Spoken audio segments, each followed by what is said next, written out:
Hay mga kalods, ba't nga ba punong-puno ang aming washing machine ng tubig? Kasi nga, nag-alon sa lugar namin na mawawala ng tubig ng buong araw.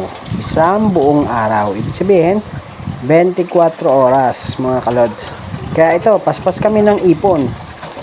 Meron sa timba, meron sa batya, meron sa malilitalagyan. At ito nga, nakakatuwa. Pati sa styro, meron. Kasi takot kami maubusan ng tubig. At ito pa, pati yung washing machine namin punong-puno ng tubig. Oh. Mahirap kasi ngayon maubusan ng tubig mga kalods. Kasi napakainit. Kita nyo naman, pati aming lababo. Ultimo maliliit na kaldero. Initan ng tubig. Lutuan ng kanin. Pati na rin takore ay iniipunan na namin ng tubig. Swerte ang may malalapit sa poso. Kasi dito sa lugar namin, may ilang pang mga poso o deep well na tinatawag.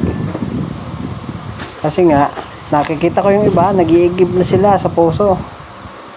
Swerte sila at malalapit sila sa poso. Katulad namin, malalay sa poso, ay kailangan namin mag-imbak ng maraming tubig na hindi maubusan. Kita nyo naman, nire-refill na ang aming siya. Kasi nga, tiyuti na rin namin nagagamit. Panligo, panghugas ng kung ano-ano. At syempre, pang-toothbrush. Ang hirap kayang mamaho, di ba? Kaya lahat na lalagyan o pwedeng lagyan ng tubig ay inipunan namin. Paano pa kaya kung 2 araw, 3 araw mawala ng tubig? Huwag naman sana. Baka ultimo mga baso namin at mga mangkok namin na malalalim ay may ipon na rin ng tubig. At ito ang aming kwento sa pag-ipon ng tubig. Kayo, ano ang inyong kwento?